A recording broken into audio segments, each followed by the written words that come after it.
CG board कक्षा 10वीं का असाइनमेंट आ चुका है, तो चलो शुरू करते हैं। तो गणित के असाइनमेंट का पहला प्रश्न है, यदि किसी समांतर श्रेणी का पीवा पद Q है तथा क्यूवा पद P है तो सिद्ध कीजिए कि P प्लस क्यूवा पद शून्य होगा। तो हमें शून्य सिद्ध करना है, किसका मान? P प्लस क्यूवा पद का। तो चलो शुरू करते हैं। तो यहाँ पे ना तो प्रथम पद दिया है ना तो सार्वंतर का मान दिया है, तो उसे मान लेते हैं। तो लिखो यहाँ पे, माना प्रथम पद बराबर A तथा सार्वंतर बराबर D।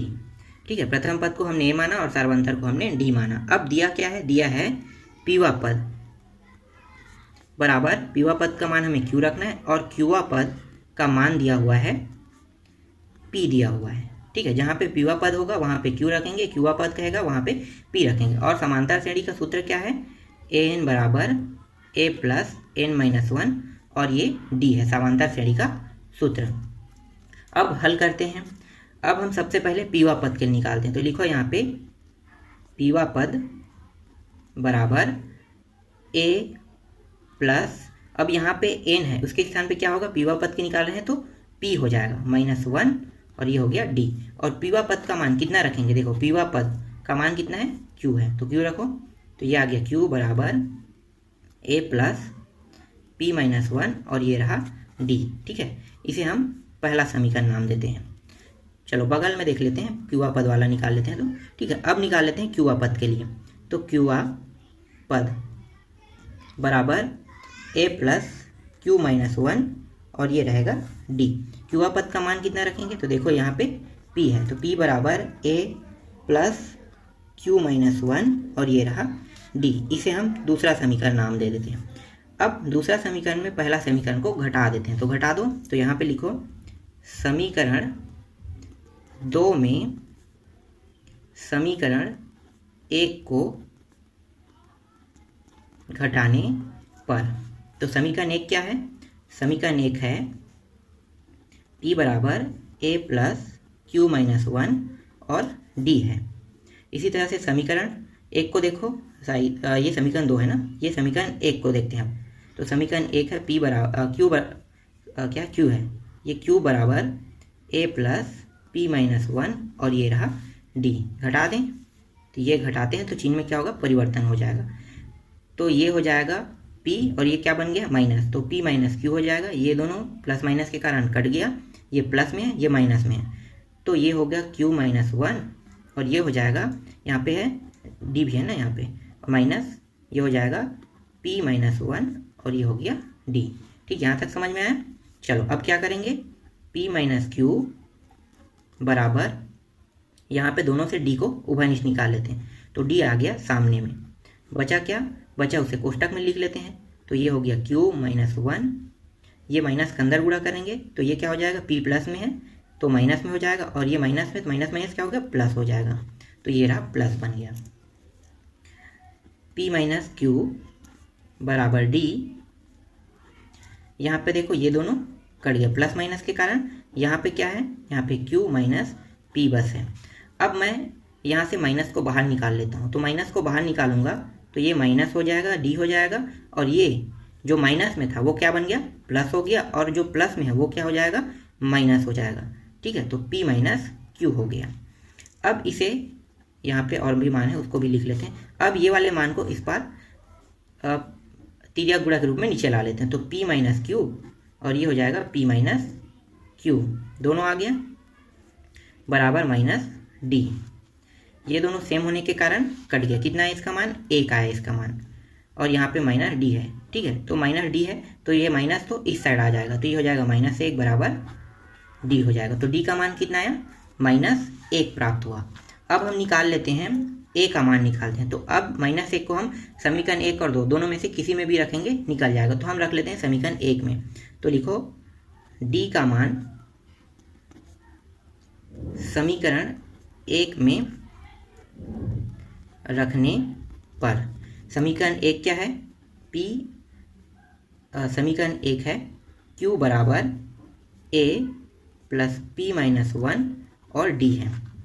ठीक है, इस समीकरण में हमें रखना है। तो ये हो गया Q बराबर A प्लस P-1 और D का मान कितना है? -1 है। तो ये रहा, हमने -1 यहाँ पे रख दिया। ठीक है, आगे हल करो तो ये हो गया q बराबर a प्लस इस माइनस का अंदर गुणा कर देंगे, तो ये माइनस में 1 है तो ये क्या होगा प्लस में हो जाएगा, तो लिखो इसे प्लस में, और ये प्लस में क्या हो जाएगा माइनस में हो जाएगा, तो ये हो गया -p हो गया। अब इन दोनों मान को हम इस साइड ले आते हैं पक्षांतर करके, तो यहाँ पे p है, p साइड आके क्या हो जाएगा माइनस से प्लस हो जाएगा, तो प्लस p हो गया, पहले से प्लस में है q तो ये प्लस में हो गया, और ये प्लस में है तो क्या होगा इस साइड आके माइनस में हो गया, और यहाँ पे आ गया a। ठीक है, तो a का मान प्राप्त हो गया p प्लस q माइनस 1 प्राप्त हो गया। ठीक है, थोड़ा सा और हल बाकी है, उसको भी देख लेते हैं हम। और हमें ज्ञात क्या करना था, ज्ञात हमें करना था p प्लस क्यूआ पद का मान कितना होना चाहिए, 0 होना चाहिए, ये ज्ञात करना है।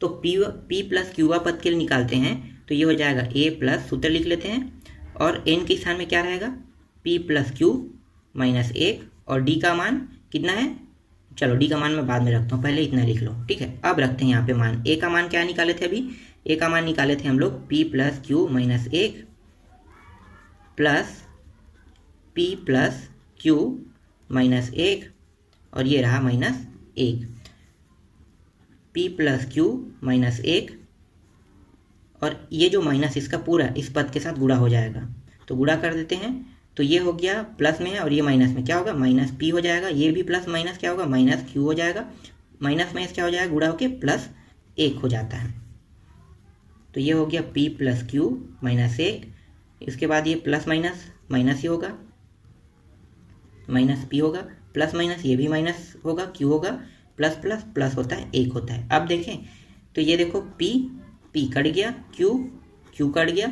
ये भी कट गया, तो सभी मान कट गया, तो कितना प्राप्त हुआ 0, और हमें p प्लस क्यूआ पद का मान कितना लाना था 0, तो यही हमें सिद्ध करना था, सिद्ध हुआ।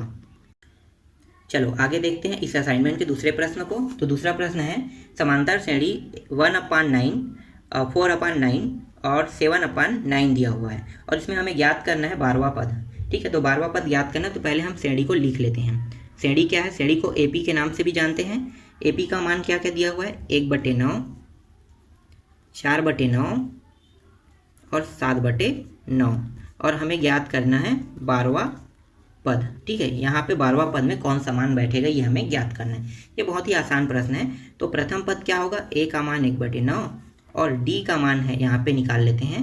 ठीक है, प्रथम पद का मान तो निकल गया 1/9, लेकिन d का मान कैसे निकाल दें, पीछे वाले पद में आगे वाले को घटा दें। पीछे वाला पद क्यों है 4/9, आगे वाला पद 1/9, घटा दो तो दोनों मान सेम है, 9 तो 9 हो गया, और यहाँ पे 4 में 1 घटाएंगे कितना 3 आ जाएगा, तो 3/9 आ गया। आगे और हल करेंगे तो देखो 3 1 का 3 3 1/3, तो d का मान कितना आया 1/3 आ गया।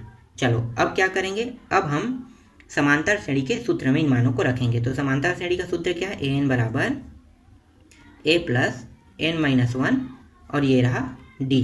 ठीक है, पद कौन सा निकाल रहे हैं 12वां पद, तो यहाँ पे लिखो 12वां पद के लिए हल कर रहे हैं, और a का मान कितना रखेंगे, a का मान देखो यहाँ पे 1/9 है, प्लस n का मान 12वां पद के निकालें तो मतलब 12 माइनस 1, और d का मान कितना रखेंगे 1/3 रखेंगे। समझ में आ रहा है। चलो आगे हल करते हैं। अब ये हो गया 1/9 प्लस इसका अंदर गुणा कर देते हैं, तो ये हो जाएगा 12/3 हो जाएगा, और 1 के साथ भी गुणा होगा तो ये हो जाएगा 1/3 हो जाएगा। 1/9 प्लस यहाँ पे दोनों मान बराबर है, मतलब 3 इसका लघुत्तम आएगा, और 12 में 1 घटाएंगे तो कितना आ जाएगा 11 आ जाएगा। अब यहाँ पे देखो नीचे के दोनों मान यहाँ पे बराबर नहीं है, तो यहाँ पे हल नहीं हो सकता। क्या करेंगे, पहले बराबर करेंगे। तो ये जो 3 है हम इसे कैसे, ये जो 9 है इसे हम कैसे लिख सकते हैं, 3 × 3 लिख सकते हैं। तो देखो इसको अगर हम 3 × 3 लिखेंगे तो यहाँ पे 2 बार 3 है, लेकिन यहाँ पे 1 बार 3 है, तो इसको 2 बार 3 होने के लिए कितने 3 की आवश्यकता है, 1 3 की आवश्यकता है ना, तो यहाँ पे हम 3 का गुणा कर देंगे। ठीक, समझ में आ रहा है, 3 का गुणा हो जाएगा। इसी तरह से यहाँ भी 3 का गुणा हो जाएगा। अब इस साइड किसका गुणा होगा, इस साइड किसी का गुणा नहीं होगा। क्यों, क्योंकि ये मान नीचे के मान में देखो ये दोनों मान बराबर हो गया। ठीक है, ये मान तो ठीक था, ये मान कम था, तो इसको हमने बराबर किया है। ठीक, तो समझ में आ गया। चलो आगे देखो 1/9 प्लस 11 तिया कितना हो गया 33, और 3 तिया 9 आ गया। अब देखो दोनों मान बराबर हो गया, तो अब हम इसे लिख सकते हैं इस तरह से, और 33 और 1 कितना हो गया 34 हो गया। और हमें ज्ञात क्या करना था, 12वां पद। तो 12वां पद का मान कितना आया, 34/9। यही क्या है, इसका आंसर है। चलो आगे देखते हैं तीसरा प्रश्न को। तीसरा प्रश्न है 3 + x अनुपात 5 + x अनुपात 8 + x दिया हुआ है और इसमें हमें x का मान हमें ज्ञात करना है। तो x का मान हमें ज्ञात करना है। अब यहाँ पे देखो, यहाँ पे सिर्फ 3 पद दिया हुआ है और ये समानुपाती का क्वेश्चन है, तो कैसे हल होगा। तो 3 पद दिया है, इसका मतलब ये है कि मध्य वाला पद क्या है, 2 बार है। मध्य वाला पद कितने बार आएगा, 2 बार। तो चलो पहले लिख लेते हैं। दिया है क्या क्या, 3 + x दिया हुआ है अनुपात 5 + x दिया हुआ है अनुपात 8 + x दिया है और हमें ज्ञात क्या करना है, हमें ज्ञात करना है x के मान। तो 3 पद है, तो इसे मध्यानुपाती के सूत्र के हिसाब से ये 2 बार आएगा। तो कैसे लिखेंगे इसे, 3 + x अनुपात 5 + x अनुपात समानुपात फिर 5 + x। जब 4 पद होता है तो यहाँ पे बीच में समानुपात लग जाता है और फिर यहाँ पे अनुपात 8 + x हो जाएगा। अब इसे हम कैसे लिख सकते हैं, हम लिख सकते हैं इसे 3 + x लिख सकते हैं अपान 5 + x बराबर 5 + x अपान 8 + x। अब यहाँ पे मध्यानुपाती का सूत्र लगेगा या फिर किसी भी सूत्र से हल कर सकते हो, सिंपल विधि से भी हल कर सकते हैं। तो चलो सिंपल विधि से हल कर लेते हैं। तो देखो, अगर ऐसे 4 पद बनता है तो पहला और चौथे का गुणा, दूसरे का और तीसरे का गुणा होता है। तो देखो पहला पद कौन है, ये है, और चौथा पद कौन है, ये है। तो इन दोनों का गुणा हो जाएगा।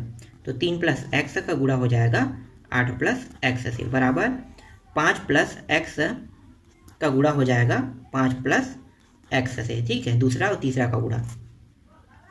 चलो अब अंदर गुणा कर लेते हैं। तो गुणा करने पे मान क्या क्या रहे, तो ये 8 या 24 आ गया, ये हो गया 8x, फिर ये हो जाएगा 3x, ये और x कितना हो जाएगा, x का वर्ग हो जाएगा। इसका गुणा करेंगे तो 5 × 5 = 25, फिर इसका साथ भी गुणा होगा तो 5x प्लस x गुणा 5 के साथ होगा फिर 5x, फिर x गुणा x होगा तो ये x का वर्ग हो जाएगा। यहाँ पे आ रहा है ये 24 प्लस ये हो गया 8 और 3 कितना हो गया 11x, और ये हो जाएगा x का वर्ग बराबर ये हो गया 25 प्लस ये हो जाएगा 10, ये 25 होगा 24 नहीं, 25 प्लस 10x प्लस ये हो गया x का वर्ग। ठीक है, ये हो गया, समझ में आया। चलो अब यहाँ पे हम क्या करेंगे, ये दोनों जो x वाले हैं ना इसको इस साइड ले आते हैं और यहाँ पे जो नंबर वाले हैं ना ये नंबर इसको इस साइड ले आते हैं। तो यहाँ पे पहले से क्या है 11x प्लस x का वर्ग, यहाँ पे ला किसके रहे हैं x के वर्ग को, प्लस में है तो माइनस हो गया, ये भी प्लस में तो क्या हो जाएगा माइनस हो जाएगा। अब यहाँ पे है 25 है और इस मान को उस पार ले जाएंगे तो प्लस में है तो क्या हो गया माइनस में हो जाएगा। तो ये रहा, समझ में आइए। चलो अब देखो, तो ये प्लस और माइनस में कट गया, यहाँ पे 11 है और ये 10 है तो घटा देते हैं, कितना आएगा x बस बचेगा। यहाँ पे इसको घटाएंगे कितना आएगा 1, और हमें x का मान ज्ञात करना है, यही क्या है इसका आंसर है। चलो चौथा देख लेते हैं। तो चौथा प्रश्न में है 18 और 6 का तृतीयानुपात ज्ञात कीजिए। तो 18 और 6 का हमें तृतीयानुपात ज्ञात करना है। तो यहाँ पे 18 दिया हुआ है और 6 दिया हुआ है, तो तृतीयानुपात कैसे निकालेंगे। तो यहाँ पे जो 6 है ना वो 2 बार लिखाएगा, क्यों, क्योंकि 6 जो है वो मध्यानुपात है, मतलब मध्यानुपात मतलब उसे हम 2 बार लिख सकते हैं, तभी हम तृतीयानुपात ज्ञात कर सकते हैं। तो चलो एक समानुपात पहले बना लेते हैं और तृतीयानुपात को हम क्या मानेंगे, x मान लेते हैं। तो यहाँ पे लिखो माना तृतीयानुपात बराबर x हम मान लेते हैं। इसके बाद प्रश्न में क्या दिया है 18 दिया है, तो 18 अनुपात 6 समानुपात 6 अनुपात और तृतीयानुपात को x लिखेंगे, क्योंकि यही मान हमें ज्ञात करना है। अब इसे लिखते कैसे, 18/6 बराबर 6/x, इस प्रकार से हम इसे लिखते हैं। गुणा कर देते हैं, हम तिर्या गुणा होगा तो ये होगा 18 को गुणा x के साथ होगा, पहला और चौथे का और दूसरा और तीसरे का गुणा, तो 6 × 6 कितना होगा 36 हो जाता है। यहाँ पे x को रहने देते हैं और इस 18 को वापस इस साइड ले आते हैं, तो क्या होगा जैसे ऊपर गया वैसे ही नीचे आ जाएगा। तो देखो ये ऊपर गया था x के साथ, तो ठीक है ऊपर से क्या होगा नीचे आ गया, ये बस ऊपर गया है लेकिन ये मान नीचे आ सकता है, तो ये 36 हो गया, तो 36/18 हो जाएगा। अब यहाँ पे x बराबर 18 का 18 दूनी, तो x का मान यहाँ पे 2 आ गया। ठीक, समझ में आया। तो x का मान यहाँ पे 2 आ गया। इसके बाद बाकी जो प्रश्न है उसको दूसरे पार्ट में कंप्लीट करूंगा। इसी वीडियो के नीचे में डिस्क्रिप्शन बॉक्स में लिंक लगा रहेगा, कुछ ही समय के बाद अपलोड हो जाएगा वीडियो। ठीक है, तो आप लोग चेक करते रहना।